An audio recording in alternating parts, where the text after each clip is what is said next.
Today I'm sewing and sharing another Simplicity dress. This is Simplicity 9742.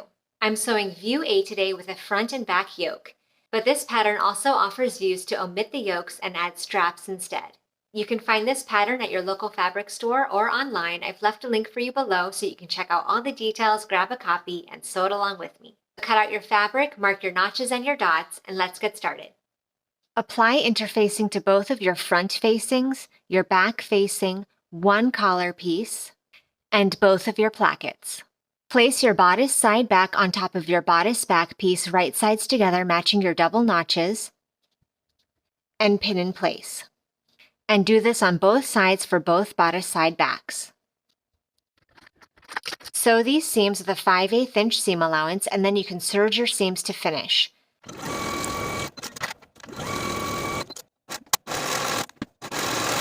And place your bodice front piece on top of your bodice side front piece, right sides together, matching both of the single notches, and pin in place along the curve. Do this for both sets of bodice front and bodice side front pieces, and sew these curved seams with a 5/8 inch seam allowance and serge your seams to finish.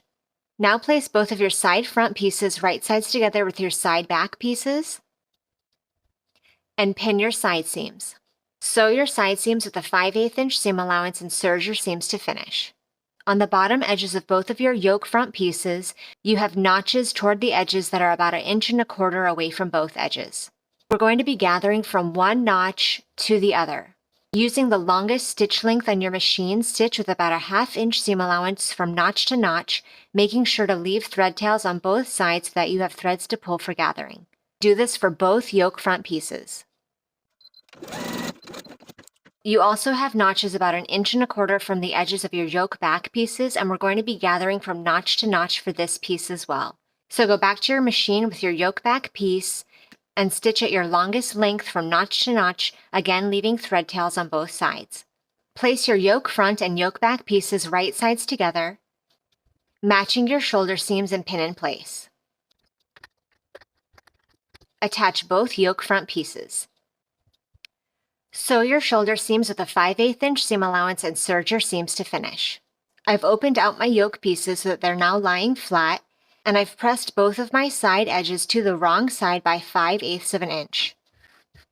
On both edges, these will become our armholes. So for both of these armhole edges, we're going to do a rolled hem. I'm going to fold these raw edges to the crease that I made with the iron, and then on the crease and pin in place. Once you've rolled those hems and you have them pinned in place, we're going to take it to the sewing machine and edge stitch close to the inner fold all the way across. And do this on both sides of the yokes. On the pattern pieces for your bodice side front and bodice side back, you have large dots toward the top of the pattern pieces indicating where we're going to be placing the edges of those rolled hems that we just made. I've marked my large dots here with pins, and I've done this on both sides of both side seams. Find the center back of the bottom of your back yoke piece and place it right sides together at the center back of your bodice, and pin in place. Place the edge of the rolled hem on your back yoke piece, right at the dot indicated on your side back bodice piece. Align that and pin in place, and then take the rolled hem on your front yoke piece and align it with the dot marking on your front bodice piece, and pin that in place. And do the same thing with the rolled hems on your other side.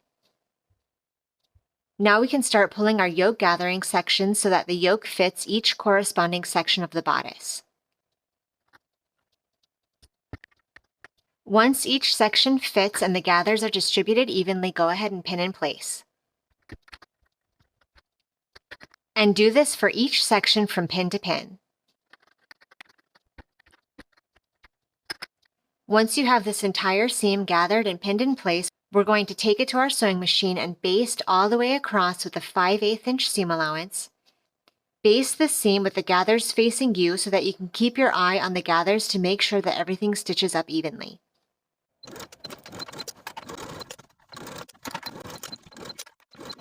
Place your front facings right sides together with your back facings and pin your side seams. Sew these side seams with a 5/8 inch seam allowance and press your seams open. I've sewn those side seams and pressed the seams open, and I also pressed the bottom unnotched edge of the facings up to the wrong side by 1/4 inch all the way across. And then sew all the way across that folded edge with a 1/8 inch seam allowance. Now we're going to place the facing onto the bodice pieces so that the facing and the bodice are technically right sides together, and this yoke is sandwiched in between. Match your notches and your seams and pin in place. Now that our facing is pinned to the bodice and the yoke is sandwiched in between, we're going to sew this notched edge of the facing through all layers all the way across with a 5/8 inch seam allowance. Now that this seam is sewn and the facing is attached on the inside from center front to center front, trim this facing seam by half all the way across. I've gone ahead and pressed the inner facing down toward the bottom of the garment, and at each of the 6 seam allowances on the inside of the garment, I tacked the bottom folded edge of the facing to those seams. This way, the bottom of the facing will always stay nicely in place. And for these outermost edges of your facings, go ahead and take them to your machine and baste them in place to each center front bodice piece on both sides. At the top of your skirt front piece, you have lines transferred from your pattern piece that indicate where to fold and place your pleats. I've marked these pleat lines with pins. Starting with these 3 placement markings, fold the pleat at these 2 outer pins toward the middle pin. And now that I have that pleat secured, I'm going to do the same for the other 3 pins. And then I'm going to take this to my sewing machine and baste across the top of the skirt to secure my pleats. Now grab your skirt back pieces and we're going to place them right sides together, aligning them at their center seam, matching your triple notches, and pin in place. Sew your skirt back center back seam with a 5/8 inch seam allowance and serge your seams to finish. I've marked my pleats again at the top of my center back skirt with pins. And now for each set of 3 pins, I'm going to fold the outermost pins toward the center pin just as I did for the front skirt. And for the center pins, treat that center seam as your middle pin, folding the outer pins toward that center seam. And then go to your machine and baste your pleats in place just as we did for the skirt front. Now we're going to start applying our pockets to both our front and back skirt pieces. Place one of your pockets right sides together with the side edge of one of your skirt pieces, matching your notches and large dots, and pin in place. And repeat for the other matching pocket on the opposite side of the skirt. Sew the sides of these pockets in place with a 3/8 inch seam allowance. Do this to apply your pockets to both your front and back skirt pieces. Now that I've sewn all of my pockets in place, I've pressed each pocket out flat over the seam, and I'm going to understitch each pocket. Sewing about 1/8 inch away from the original stitching line, I'm going to sew the seam allowance to the pocket so that the pocket always stays nicely to the inside of the dress. Do this for all 4 pockets. Place your front and back skirt pieces right sides together along your side seams and pin in place. Also pin around your pockets. Now we're ready to sew the side seams together and the edges of the pocket, continuing all the way down to the bottom of the hem. We're going to sew from the top of the skirt with a 5/8 inch seam allowance until we reach the dot that indicates where to pivot our stitching around the pocket. Pivot at this point, continuing around the pocket with a 5/8 inch seam allowance until we reach the other dot at the bottom of the pocket. Pivot here and continue down to the bottom of the dress with a 5/8 inch seam allowance, and then you can use your serger to finish these seams all the way down. Do this to attach both of your front skirts to the back skirt at the side seams.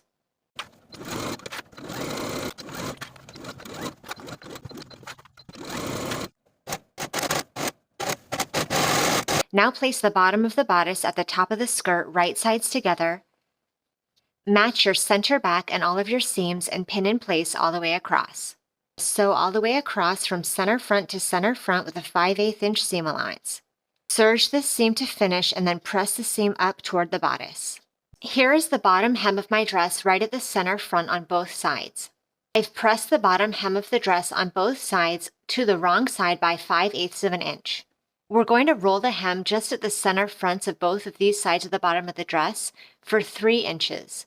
This way we can begin the hem of the bottom of the dress and still be able to insert the placket here.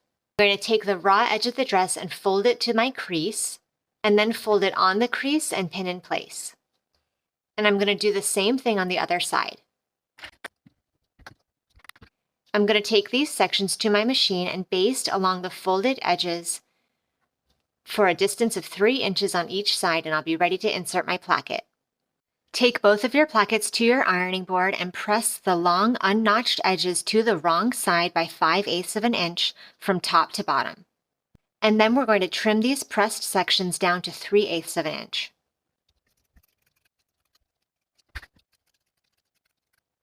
Place the raw unfolded edge of your placket along the center front of your dress, matching your double notches, and pin from the top to the bottom of the dress. At the bottom of your placket, you have a small dot, indicating where you need to line up the bottom rolled hem of that center front with the placket and pin in place. And then you can sew your placket to the center front with a 5/8 inch seam allowance, and do this for both plackets on both sides of the dress.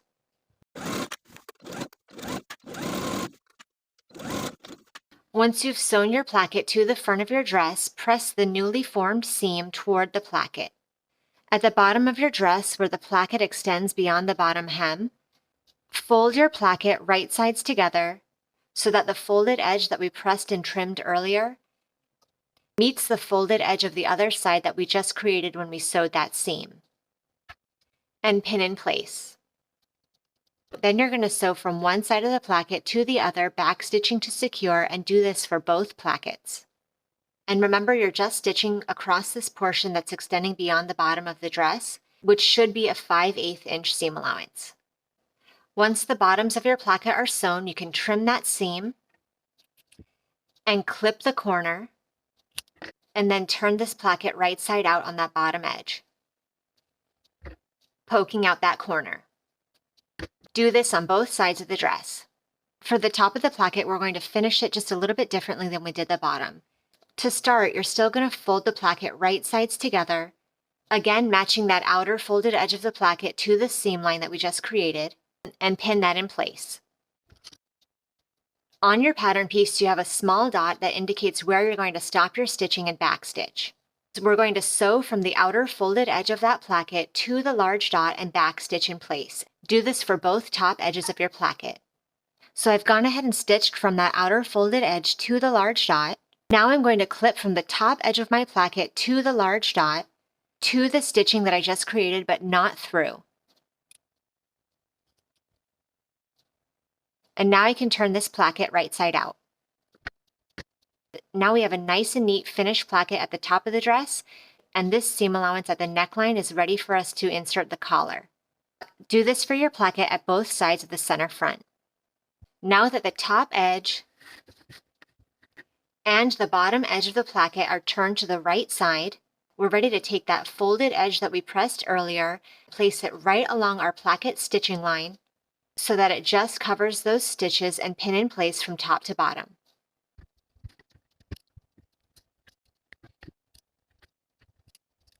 We're going to take the placket to the sewing machine and stitch in the ditch of the original stitching line, periodically checking underneath to make sure that we are catching the edge of this placket as we sew. We're going to do an additional row of stitching all along the folded outer edge of the placket from top to bottom, with about an 1/8 of an inch seam allowance all the way down, and do this for both plackets.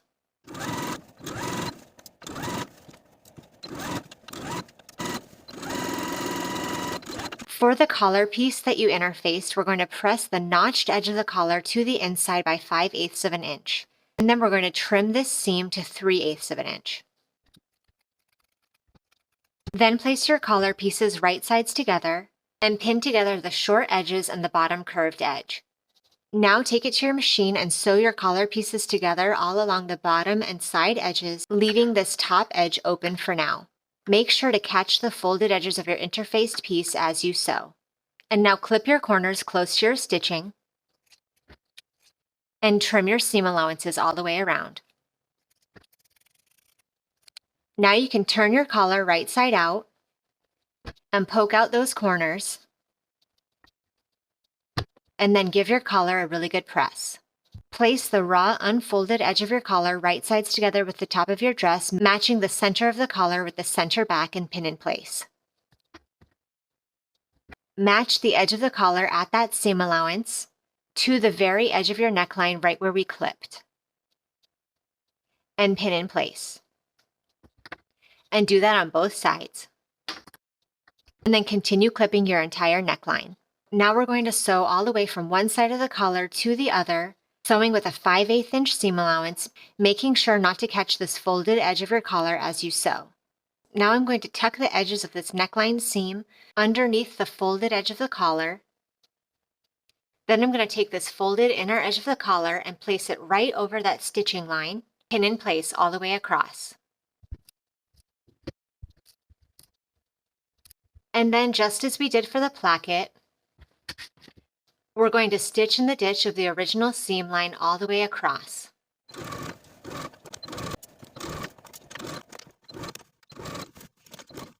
On your placket pattern piece, you have marks indicating where to sew your buttonholes and place your buttons.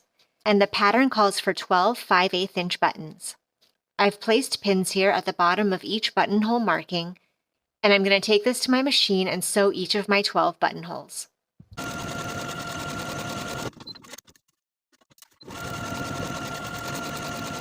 I've opened up each of my buttonholes and I've placed my right placket over the left placket so I can mark where I want my buttons to go.